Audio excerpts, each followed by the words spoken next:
Jangan lupa catatnya. Kalau tidak ada catatnya, tak ada di kantornya. Sungguh lama di sebuah semangat. Kurang semangat. Kurang semangat ya. Sungguh lama di sebuah semangat. Merah warnanya saat dibelah. Sebelum acara yang kita buka, mari bersama baca basmalah. Bismillahirrahmanirrahim. Air beriak tanda tak dalam, air bening bagaikan berlian. Izinkan saya mengucapkan salam untuk hadirin dan hadirat sekalian. Assalamualaikum warahmatullahi wabarakatuh.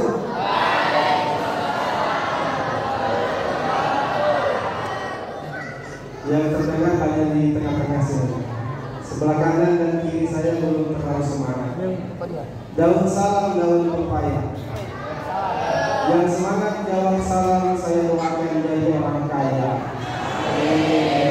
Apa yang semangat ternyata. Saya ulangi lagi, yang semangat mudah-mudahan jadi orang kaya. Assalamualaikum warahmatullahi wabarakatuh.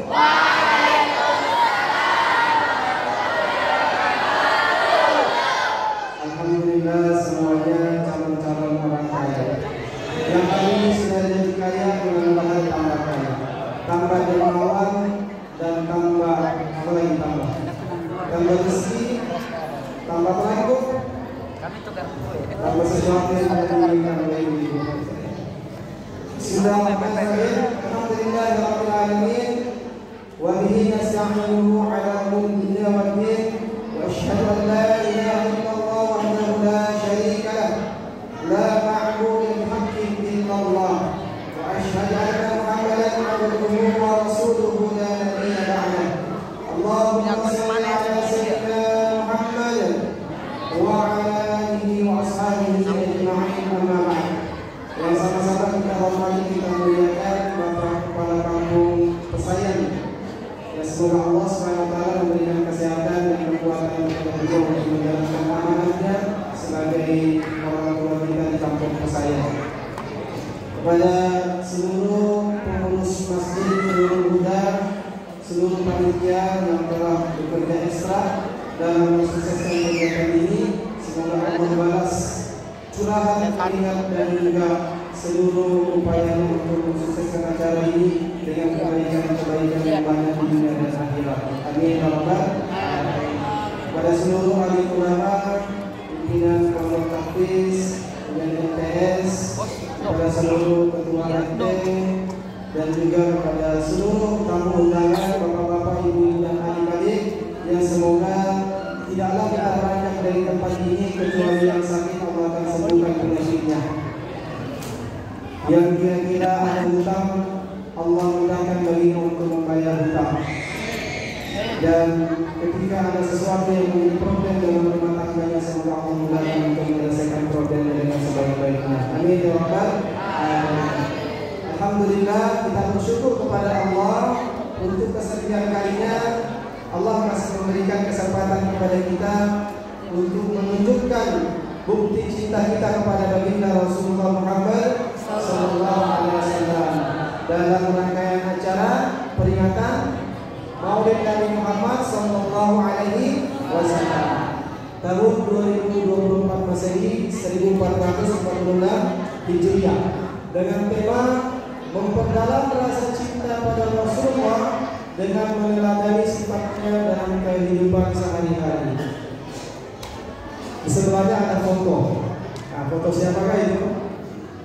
Jadi fotonya ini diambil ketika saya ingin khutbah Jumat, khutbah Idul Adha di Masjid Baitul Maqmur Pasar. Jadi sekitar 5 bulan yang lalu.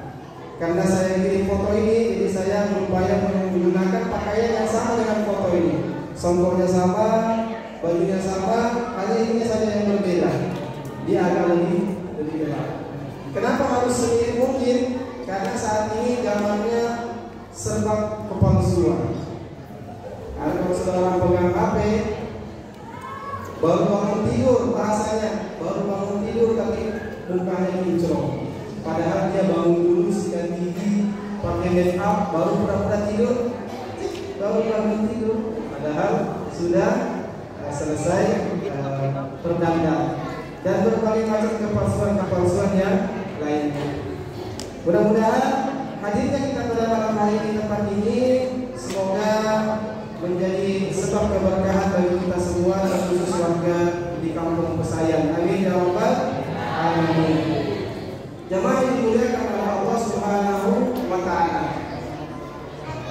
Dari 25 nabi dan rasul yang wajib kita imani, ada adik-adik yang hafal 25 nabi dan rasul? Mulai dari Nabi Adam sampai Nabi Muhammad.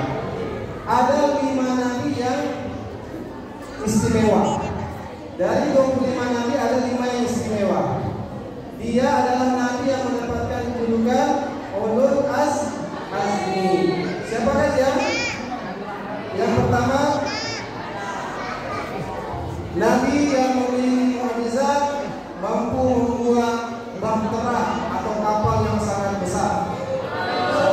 Nabi Nuh alaihi salam.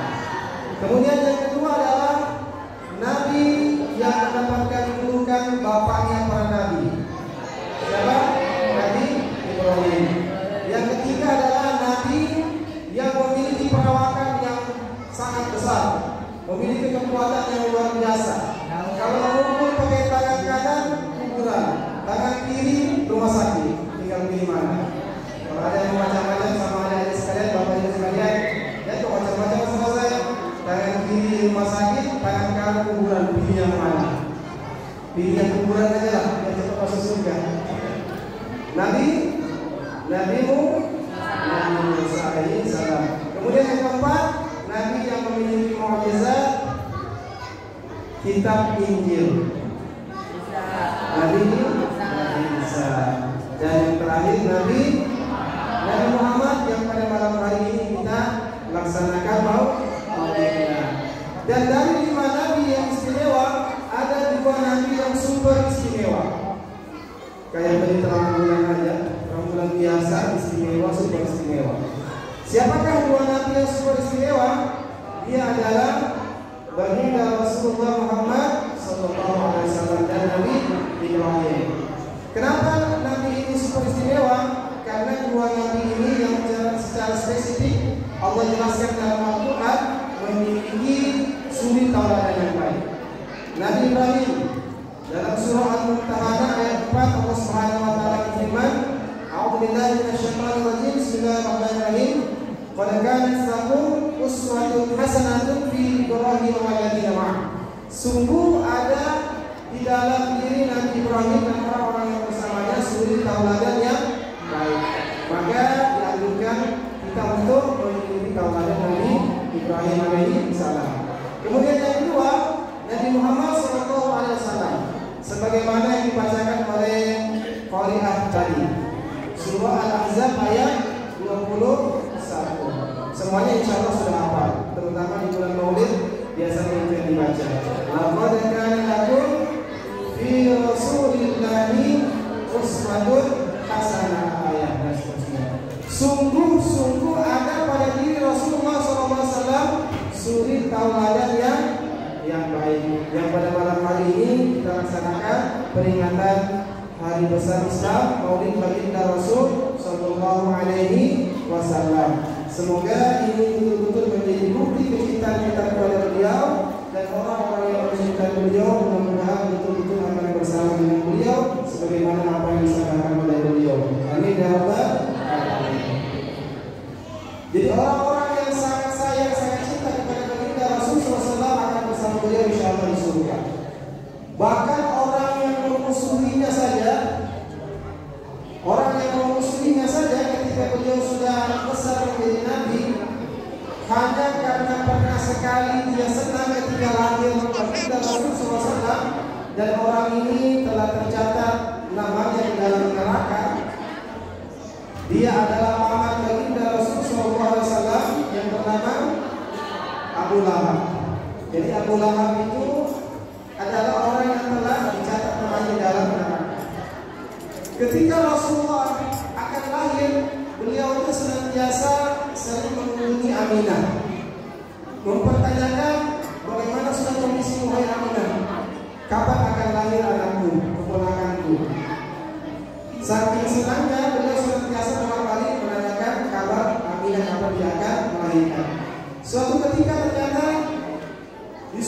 hari datanglah budak daripada Abu Lahab ini memberikan kabar gembira kepada Abu Lahab. Wahai majikanku, Aminah sudah melahirkan. Aminah sudah melahirkan. Apa pertanyaan yang ditanya pertama kali oleh Abu Lahab kepada Suwaibah? Ada yang tahu kan? Ada yang tahu, Bu? Apa pertanyaan yang pertama yang ditanya oleh Abu Lahab kepada Suwaibah yang memberikan kabar gembira lahirnya keponakannya Abu Lahab? Yang ditanya adalah apa jenis kelamin kelaminnya. Kenapa ditanya hal itu? Karena pada saat itu banyak di antara kaum kafir Quraisy yang merasa dalam tanda kutip terhina atau tidak senang kalau memiliki anak perempuan. Bahkan alhamdulillah ada yang saking merasa terhinanya anak perempuannya dibunuh hidup-hidup. Alhamdulillah ini. Maka yang ditanya apa jenis kelaminnya? Laki-laki. Maka semakin bergembiralah Abu Lahab. Dan juga karena saking gembiranya Suwaibah sebagai budak Abu Lahab dimerdekakan oleh Abu Lahab. Dan karena senangnya itu sehingga beliau setiap hari kelahiran baginda Rasulullah SAW, hari apa kelahirannya? Hari Senin, azab beliau diringankan oleh Allah Subhanahu wa Ta'ala. Maka bagaimana dengan kita, orang-orang yang tidak memusuhi baginda Rasulullah Muhammad SAW, bahkan kita mencintai Rasulullah, kita tidak pernah bertemu dengannya, hanya kenal nama dan pribadinya dari catatan-catatan sejarah, lalu kemudian setiap tahun kita memperingati maulidnya. Bahkan mungkin ada di antara kita, setiap kita dengar nama beliau disebutkan, kita senantiasa berselawat atasnya, maka sudah sepantasnya bagi kita untuk mendapatkan syafaat beliau. Semoga bersama-sama berkumpul di surganya Allah Subhanahu wa Ta'ala. Amin ya rabbal alamin. Qul bi fadlillah wa bi rahmatihi fa bidzalika falyafrahu. Jadi katakanlah, ketika Allah Subhanahu wa Ta'ala memberikan keutamaan dan rahmat kepada seseorang, maka dia harus bergembira, bersenang-senang. Rahmat ini adalah Allah Subhanahu wa Ta'ala mengutus baginda Rasulullah sallallahu alaihi wasallam untuk menjadi suri tauladan di antara kita semua, sehingga kita bergembira. Ibu-ibu, halo ibu-ibu. Halo Bu. Bapak-bapak, halo. Hai. Ibu-ibu senang nggak kalau diberikan cincin baru oleh bapaknya? Senang? Nah, senang sekali. Apalagi kalau cincinnya besar, kayak raja orang bilang, banyak sekali cincin emasnya atau gelang emasnya. Kalau ibu-ibu diberikan motor baru sama suaminya, senang Bu? Senang. Kalau diberikan rumah baru, senang Bu? Jadi ibu-ibu selama serba baru senang ya? Senang diberikan sama suami. Alhamdulillah. Ciri-ciri ibu-ibu istri yang soleha. Maka bapak-bapak silakan membawa yang baru di rumah. Ketawa. Ada yang baru yang ibu udah senang kayaknya ya? Ada ya? Ada. Pendamping bapaknya yang baru. Jangan itu kalau kira-kira nyawanya cuma satu, coba jangan dibawa dulu. Bahaya nanti melayang. Ada UFO di rumah terbang melayang. Alhamdulillah pada hari ini kita memperingati peringatan Maulid baginda Rasulullah SAW dengan tema memperdalam rasa cinta kita, meneladani sifat dalam kehidupan sehari-hari. Ada beberapa hal yang ingin saya sampaikan, mudah-mudahan bisa menjadi pelajaran dan nasihat untuk kita semua, bisa kita bawa pulang sebagai sesuatu yang bisa kita amalkan sampai tahun depan. Tahun depan kita tambah lagi nasihat-nasihat yang baru kita amalkan. Semakin lama, semakin sering kita melaksanakan maulid, Isra Mi'raj dan hari lainnya, semakin baik lagi di hadapan Allah Subhanahu wa Ta'ala. Karena peristiwa atau peringatan seperti ini tidak hanya sekedar seremonial saja, hanya ingin mendapatkan telur. Nah, ini telurnya yang dapat karena hanya sedikit saja, kayaknya cukup hanya untuk ibu-ibu. Kenapa hanya untuk ibu-ibu? Karena ibu-ibu tidak punya telur. Bapak-bapak sudah ada 2, cukup telur. Nanti kalau ada lebihnya baru kasih ke bapak. Siap Bu? Atau sudah cukup telurnya dua? Bertambah lagi. Jadi terutama ada orang Bugis, kalau sudah maulid itu telur, pisang, songkok itu tidak pernah ketinggalan. Karena ada filosofi menarik di dalamnya. Kenapa harus pakai telur? Kenapa pakai telur? Karena telur adalah simbol apa? Simbol kelahiran, simbol sesuatu yang baru. Ayam dari telur, telur dari ayam. Yang mana duluan? Ada ayam atau telur? Yang mana duluan? Ya, itu semua. Jadi telur adalah simbol kelahiran yang baru atau simbol sesuatu yang baru dalam kehidupan. Kemudian kenapa harus ditusuk di pohon pisang? Pisang adalah simbol sesuatu yang lurus. Ada apa yang pernah lihat pohon pisang bengkok-bengkok? Ada. Jadi pohon pisang itu dia selalu tumbuh lurus. Dan pohon pisang sebanyak apapun tusukan yang diberikan padanya, kalau pisang ini kita tanam, insya Allah tumbuh. Pernah kita coba beberapa tahun yang lalu setelah maulid, kebetulan ada teman kita di sini, Pak Sudi. Jadi habis seperti ini ditusuk-tusuk, kemudian ditanam, tumbuh dia.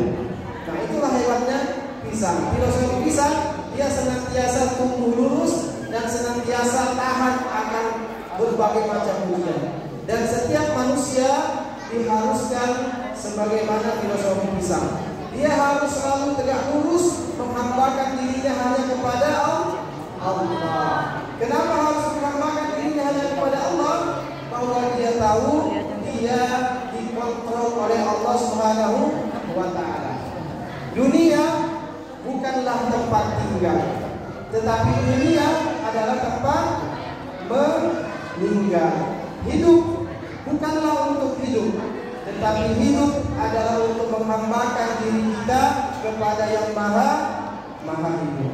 Meninggal bukanlah akhir dari kehidupan, tetapi meninggal awal dari kehidupan yang akan datang yang berikutnya. Ini adalah filosofi dari pisang.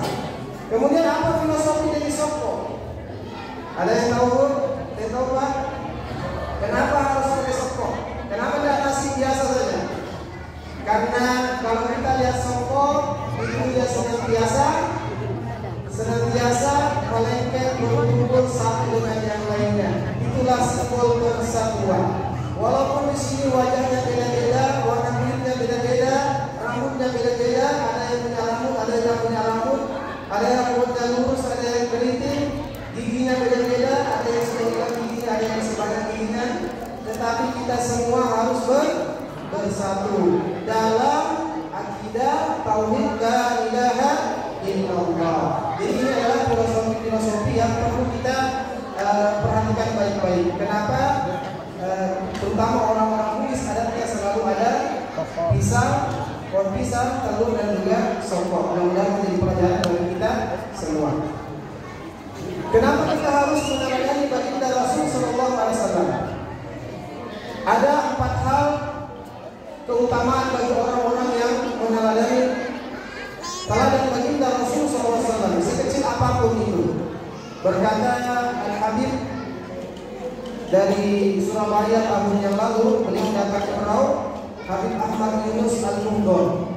Setidaknya ada 4 keutamaan bagi orang yang melakukan sunnah Rasulullah sekecil apapun itu. Yang pertama, dia akan mendapatkan pahala dari Allah Subhanahu wa Ta'ala. Kemudian yang kedua, dia akan dicintai oleh Allah dan Rasulnya. Kemudian 3, doanya akan dijawab oleh Allah Subhanahu wa Ta'ala karena telah taat akan perintah Allah Subhanahu wa Ta'ala. Kemudian yang berikutnya, insyaallah dia akan dipersamakan, dipertemukan dengan baginda Rasul sallallahu alaihi wasallam di surga Allah Subhanahu wa Ta'ala. Adik-adik mau masuk surga? Ibu-ibu mau masuk surga? Bapak-bapak mau masuk surga? Tadi subuh sholat subuh apa enggak? Hati-hati, masuk surga harus sholat, karena kunci surga adalah sholat. Perhatikan sholat kita. Ada satu kisah tentang bagaimana keutamaan bagi orang-orang yang melakukan sunnah baginda Rasul sallallahu Dan sunnah yang sekecil apapun ketika kita lakukan akan mendapatkan kebaikan dari Allah Subhanahu wa Ta'ala.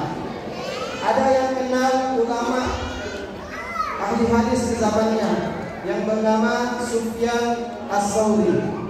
Sufyan As-Tsauri. Jadi Sufyan As-Tsauri ini nama betulnya adalah Sufyan. As-Tsauri ini adalah gelarnya untuk Sufyan.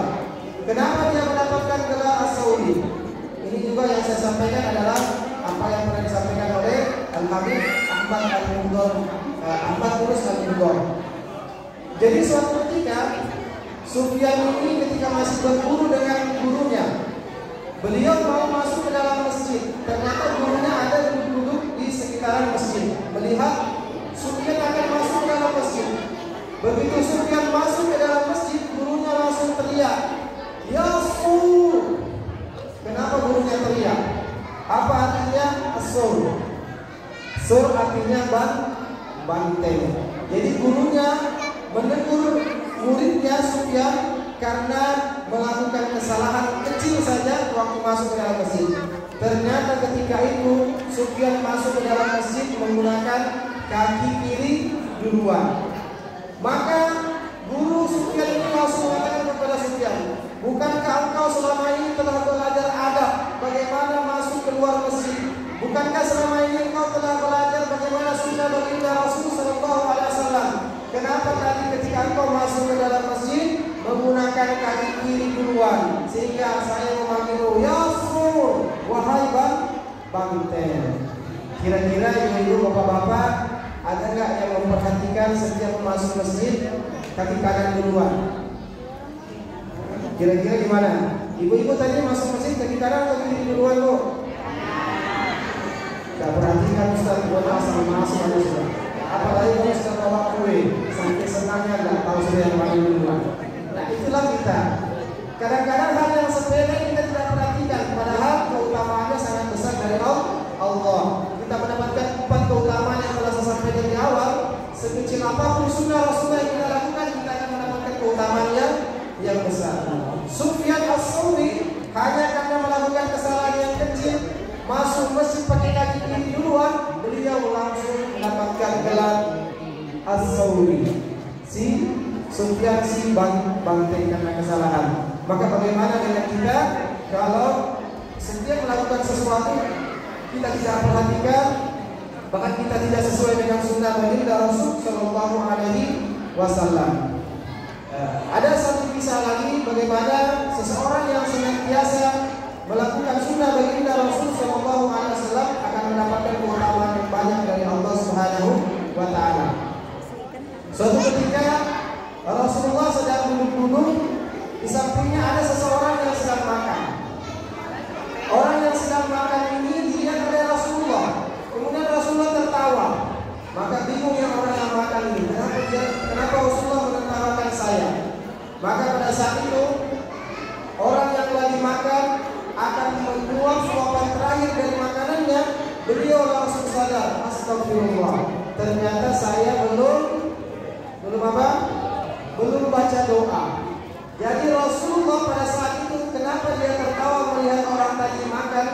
Karena Rasulullah melihat sesuatu yang tidak dilihat oleh orang lain dengan izin Allah. Ternyata kata Rasulullah, sedari tadi orang itu makan ditemani dengan jin yang juga makan makanan bersama dia. Ketika dia mulai membaca doa ketika makan, dia lupa membaca doa di awal, maka doa yang dibaca cukup Bismillahi awwalu wa akhiru. Jadi ibu-ibu, bapak-bapak dan adik-adik, kalau kita sudah makan, terlanjur makan, lupa baca doa yang panjang, Allahumma barik lana fima razaqtana wa qina adzabannar, atau seminimal mungkin bismillah. Maka kalau kita ingat, baca bismillah awwal wa akhiru, atau setidaknya bismillah, mengingat Allah Subhanahu wa taala. Maka kata Rasulullah, ketika orang tadi membaca bismillah al-awwal wal akhiru, maka pada saat itu juga jin yang ikut makan pada dirinya langsung memuntahkan seluruh makanannya. Akhirnya Rasulullah semakin tertawa. Apa maknanya? bahwa sunnah Rasulullah yang sangat kecil, mengingat Allah Subhanahu wa taala di setiap aktivitas, Allah akan memberikan keutamaan bagi orang-orang yang senantiasa mengingat Allah. Tetapi orang-orang yang tidak mengingat Allah dalam aktivitasnya, Allah biarkan dia dengan urusannya sendiri. Dia merasa sombong, dia merasa takabur, seolah-olah dia tidak membutuhkan Allah dalam setiap aktivitasnya, sehingga Allah biarkan dia dengan urusannya sendiri. Dan orang-orang yang selalu mengingat Allah dalam aktivitasnya, Allah akan jaga dirinya dari mara bahaya. Ada lagi sunnah baginda Rasulullah SAW yang perlu kita laksanakan. Ketika masuk rumah kita membaca doa. Apa doanya, Pak? Apa doanya, Bu? Minimal Assalamualaikum warahmatullahi wabarakatuh. Kenapa kita harus membaca salam atau membaca doa? Karena ketika kita masuk, jin-jin yang mengikuti kita di belakang di luar rumah tadi, mereka tidak bisa masuk. Coba seandainya kita tidak baca doa, maka jin yang mengikuti akan tertawa. Alhamdulillah bisa masuk ke dalam rumahnya si fulan. Sampai di dalam rumah si fulan tadi tidak baca doa, langsung buka tudung nasi.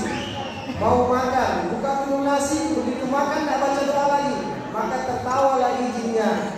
Saya makan lagi dengan dia. Begitu selesai makan, ternyata dia mau ke WC. Masuk dalam WC lagi-lagi tidak baca doa, ketawa lagi jinnya.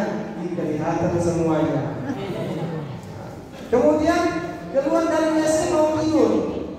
Karena kecapean atau kekenyangan habis makan biasanya enak langsung tidur. Begitu tidur langsung tidak baca doa, tertawa lagi jinnya. Saya tidur sama si dia. Maka ini harus betul-betul kita perhatikan. Setiap kita mengingat Allah dalam segala sesuatu aktivitas kita, maka Allah akan juga menjaga diri kita dari setiap mara bahaya. Dan insya Allah akan memberikan kebaikan-kebaikan yang banyak untuk kita semua. Amin ya rabbal alamin. Kisah terakhir yang bisa sampaikan, karena sebenarnya untuk acara maulid, acara yang paling utama adalah pembagian ini betul, dan pembagian barakah dari belakang. Kalau ceramah itu hanya selingan saja, karena memang materi ceramah itu aja yang disampaikan bolak-balik. Tahun depan, tahun lalu, tahun depan pada akan datang kurang lebih seperti itu. Kisah yang terakhir yang ingin saya sampaikan, mudah-mudahan bisa menjadi nasihat untuk kita semua. Suatu ketika ada seorang gadis yang menangis di pinggir jalan di dekat pasar. Rasulullah pada saat itu keluar rumah ingin membeli pakaian. Beliau membawa uang 8 dirham. Keluarlah beliau dari rumah untuk pasar ingin membeli pakaian. Ternyata di pertengahan jalan belum sampai masuk pasar, beliau melihat seorang wanita yang menangis. Maka beliau langsung mendatangi wanita tersebut dan bertanya, "Wahai saudariku, mengapa engkau menangis?" Maka dijawab oleh wanita ini, "Sesungguhnya saya menangis karena uang saya hilang 2 dirham. Uang itu adalah uang dari majikan saya yang diperintahkan kepada saya untuk membeli sesuatu di pasar. Tapi ternyata hilang. Saya nangis, saya takut akan dimarahi majikan saya." Maka Rasulullah yang memiliki uang 8 dirham langsung mengambil uang 2 dirham diberikan kepada wanita tadi. "Wahai wanita saudariku, janganlah menangis. Ini 2 dirham sebagai pengganti uang yang hilang." Maka Rasulullah langsung beranjak dari tempat wanita tersebut pergi ke pasar. Sampai di toko pakaian di pasar, Rasulullah membeli pakaian dengan harga 4 dirham. Jadi sisa uang Rasulullah berapa? Sisa 2 dirham. Ketika Rasulullah ingin pulang, ternyata di tengah-tengah pasar beliau melihat dari kejauhan ada orang tua yang sedang meminta-minta memohon kepada orang-orang yang lewat di hadapannya berlalu lalang dengan mengatakan, "Wahai tuan, wahai saudara-saudaraku, siapapun di antara kalian yang mau memberikan pakaian kepada saya, maka saya akan doakan Allah akan memberikan pakaian kepadamu di surganya kelak." Maka Rasulullah melihat hal itu, langsung beliau datang memberikan pakaian tadi yang diberi 4 dirham diberikan kepada lelaki tua tersebut. Kemudian Rasulullah kembali ke toko pakaian, membeli pakaian yang lebih sederhana lagi, hanya dengan uang 2 dirham. Akhirnya habislah uang Rasulullah. Setelah Rasulullah pergi beli pakaian dengan uang 2 dirham tadi, beliau ingin pergi dari pasar pulang ke rumah. Ternyata belum sampai rumah, di pertengahan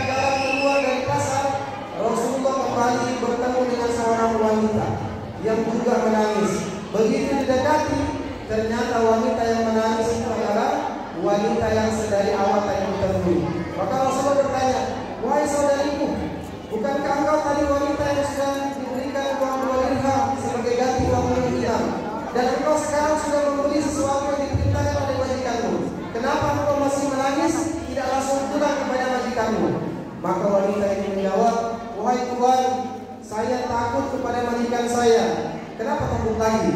Tadi takut karena hilang uangnya. Sekarang sudah ada uangnya, sudah bisa membeli, kenapa takut lagi untuk pulang?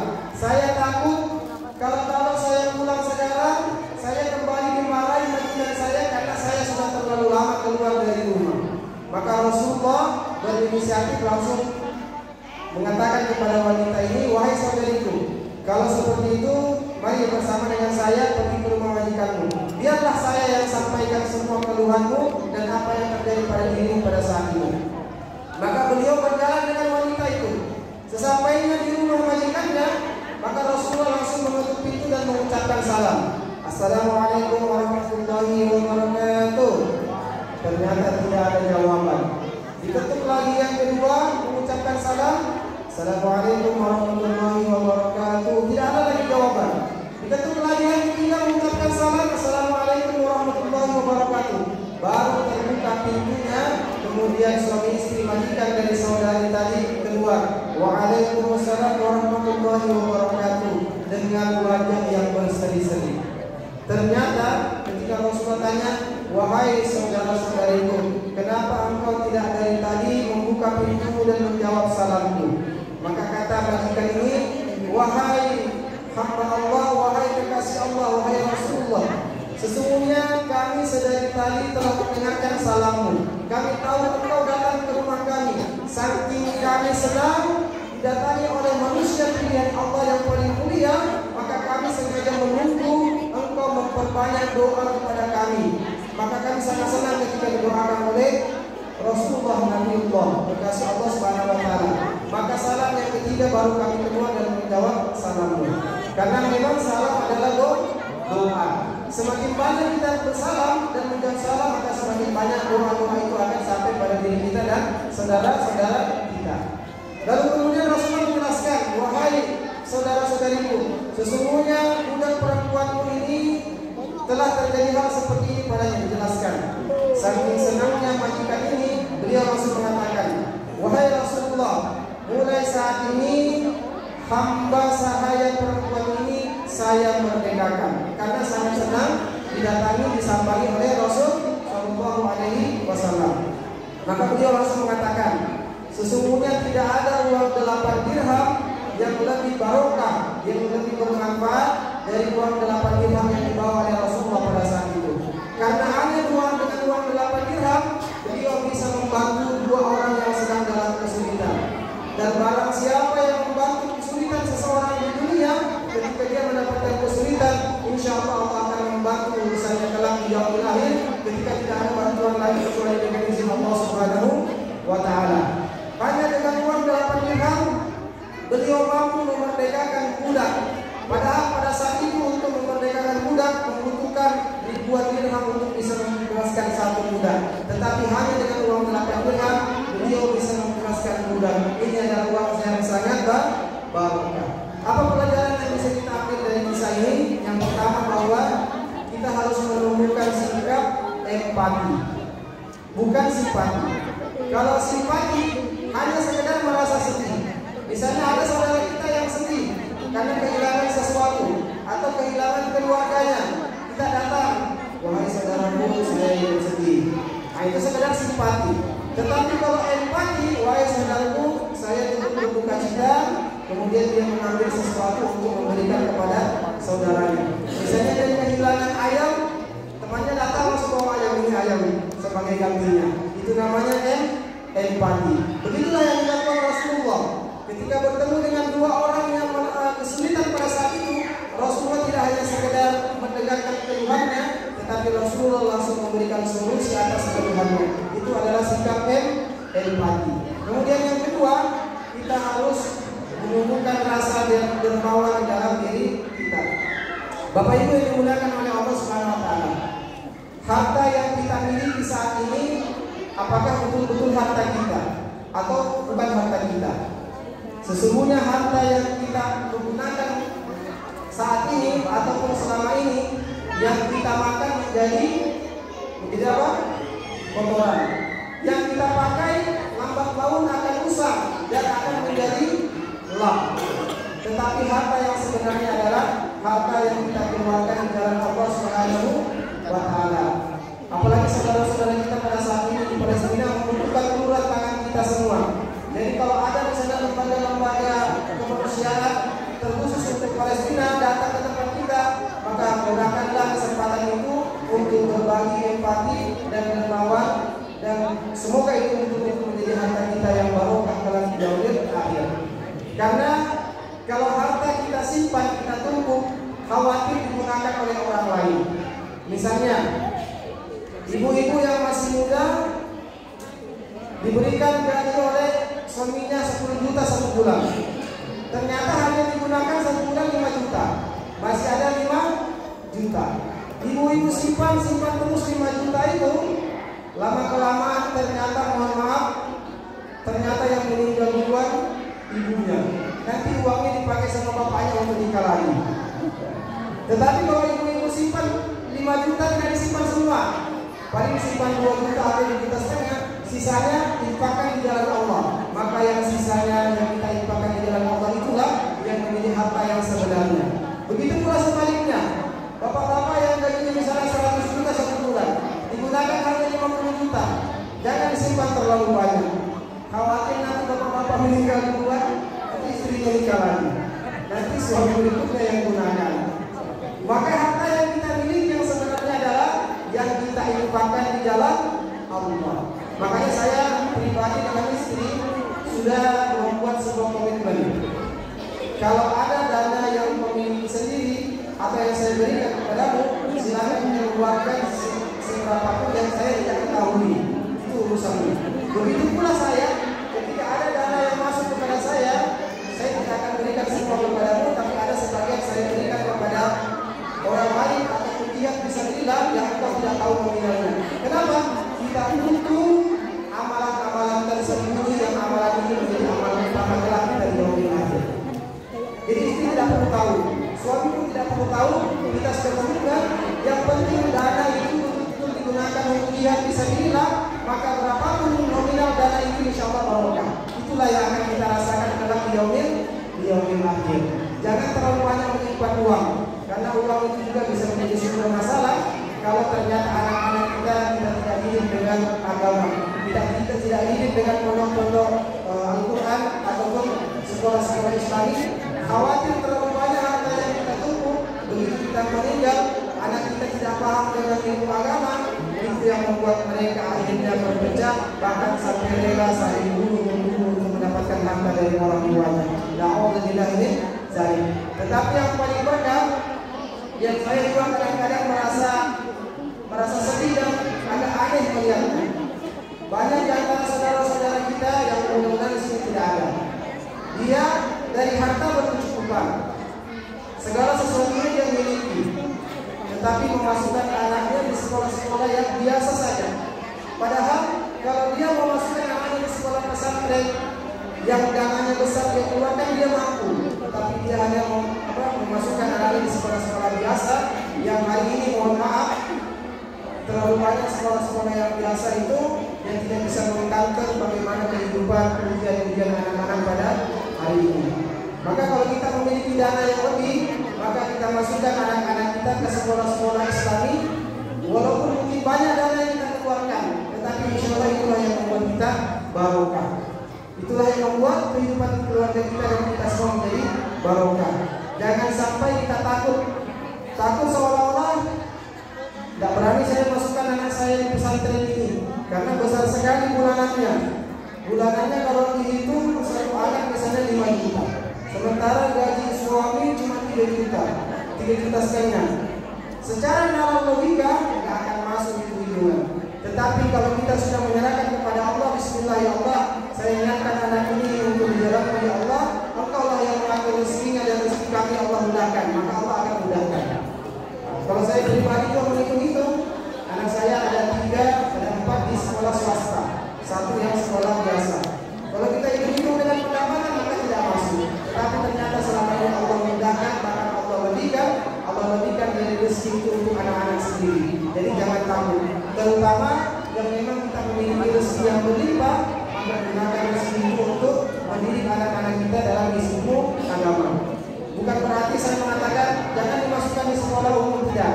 Maksudnya silakan masukkan di sekolah umum, tapi backup juga ilmu agamanya di sekolah-sekolah, misalnya ada pesantren yang malam hari ataupun sore hari, sehingga ilmu dunia dan ilmu agama itu bisa berjalan dengan beriringan. Mudah-mudahan bisa kita ambil manfaatnya untuk kita semua, bahwa setiap sunnah baginda Rasulullah SAW, sekecil apapun yang kita lakukan, insya Allah Allah akan memberikan barokah yang banyak yang Allah Subhanahu Wa Taala akan siapkan kepada kita semua. Amin ya rabbal alamin. Mungkin demikian yang dapat disampaikan. Semoga ada manfaatnya untuk kita semua, dan apa yang saya sampaikan mudah-mudahan bisa ada manfaatnya dan bisa kita ambil sebagai pelajaran dan nasihat untuk kita pulang. Mudah-mudahan kita berharap tahun yang akan datang Allah memberikan kesempatan dan juga kesehatan bagi kita semua untuk bisa kembali melaksanakan kegiatan seperti ini, dan semoga kegiatan-kegiatan ini senantiasa berjalan sebagaimana mestinya, dan semoga kegiatan ini bisa menambah ikatan ukhuwah persaudaraan di antara kita, sebagaimana filosofi Sokol tadi. Walaupun kita berbeda-beda suku, berbeda-beda bahasa, berbeda-beda wajah dan lain sebagainya, bahwa kita tetap satu dalam menaungkan kalimat la ilaha illallah. Dan semoga dengan itu kelak kita akan bersama dengan baginda Rasul sallallahu alaihi wasallam di surga Allah Subhanahu wa taala. Amin ya rabbal alamin. Sebelum saya akhiri, saya ingin berpantun, mohon cakapnya. Kalau ada jarum yang patah, jangan disimpan sampai berkarat. Kalau ada salah hilaf kata, mohon maafkan dunia akhirat. Saya kembali lagi mengucapkan mohon maaf yang sebesar-besarnya ketika ada salah hilaf kata, karena saya juga sebagai manusia biasa, bukan makhluk luar angkasa yang memiliki perbedaan di antara kita semua. Mudah-mudahan ada manfaatnya. Wabillahi taufiq wal hidayah. Subhanakallahumma wa bihamdika, asyhadu an la ilaha illa anta, astaghfiruka wa atubu ilaik. Assalamualaikum warahmatullahi wabarakatuh. Waalaikumsalam warahmatullahi wabarakatuh. Baik, mari kita sama-sama bermunajat kepada Allah Subhanahu wa taala. Kita berdoa mengharapkan ridho dan rahmat dari Allah Subhanahu wa taala dari setiap aktivitas apapun yang kita lakukan. Semoga diterima, dan setiap aktivitas kemaksiatan yang mungkin pernah kita lakukan semoga diampuni oleh Allah Subhanahu wa taala. Mari bersama-sama kita beristighfar, kemudian membaca doa kita. Astaghfirullahaladzim, astaghfirullahaladzim, astaghfirullahaladzim, alladzi la ilaha illa huwal hayyul qayyum wa atubu ilaih. Al-Fatihah. A'udzu billahi minasyaitonir rajim. Bismillahirrahmanirrahim. Alhamdulillahi rabbil alamin, arrahmanir rahim, maliki yaumiddin. Iyyaka na'budu wa iyyaka nasta'in. Ihdinas siratal mustaqim. صراط الذين أنعمت عليهم غير المغضوب عليهم ولا الضالين. آمين. آمين. ربنا الحمد لله رب العالمين، حمدا يوافي نعمك مزيدا. يا ربنا لك الحمد كما ينبغي لجلالك العظيم سلطانك. اللهم اغفر للمسلمين والمسلمات والمؤمنين والمؤمنات الأحياء منهم والأموات، إنك سميع قريب مجيب الدعوات وجفاء الحاجات. اللهم أحسن عاقبتنا في الأمور كلها، وأجرنا من خزي الدنيا وعذاب الآخرة. اللهم أعز الإسلام والمسلمين، وأذل الشرك والمشركين، وانصر عبادك الموحدين. اللهم انصر إخواننا المسلمين المستضعفين والمجاهدين في فلسطين. اللهم انصر إخواننا المسلمين المستضعفين والمجاهدين في كل مكان والزمان. اللهم يا Allah, pada malam hari ini kami berkumpul di tempat ini ya Allah, sebagai bentuk rasa cinta kami kepada baginda Rasulullah Muhammad SAW. Adalah makhluk yang kami sangat cintai ya Allah, walaupun kami belum pernah bertemu dengan beliau ya Allah. Kami senantiasa bersalawat atasnya ya Allah, dan salawat itu akan kembali kepada kami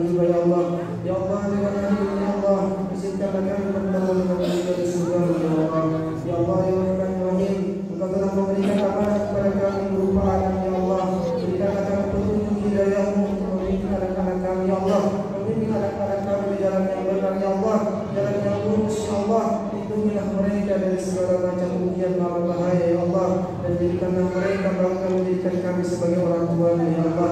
Ya Allah, mudahkanlah anak-anak kami untuk menerima kebaikan-kebaikan yang diberikan oleh guru-gurunya ya Allah, dan jadikanlah akhlak anak-anak kami anak-anak sebagaimana anak baginda Rasul sallallahu alaihi wasallam ya Allah, yang dengannya itu ya Allah anak kami menjadi prestasi bagi kami orang tua di dunia dan akhirat ya Allah, kelak akan bergandengan tangan menuju surga ya Allah. Ya Allah, ampunilah dosa-dosa kami ya Allah, dosa orang-orang tua kami ya Allah, dosa guru-guru kami yang mendidik kami ya Allah, dosa kami yang kami lakukan sengaja ataupun tidak sengaja ya Allah, sembunyi-sembunyi ataupun terang-terangan ya Allah, karena tidak ada satu pun di antara kami yang tidak lepas jauh dari dosa ya Allah, dan Engkaulah Maha Pemberi taubat kepada kami semua ya Allah. Allahumma rabbana taqabbal minna innaka antas samiul alim wa tub alaina innaka antat tawwabur rahim. Subhana rabbika rabbil izzati amma yasifun wa salamun alal mursalin walhamdulillahi rabbil alamin. Taqabbalallahu minkum innahu taqabbal ya karim. Assalamualaikum warahmatullahi wabarakatuh.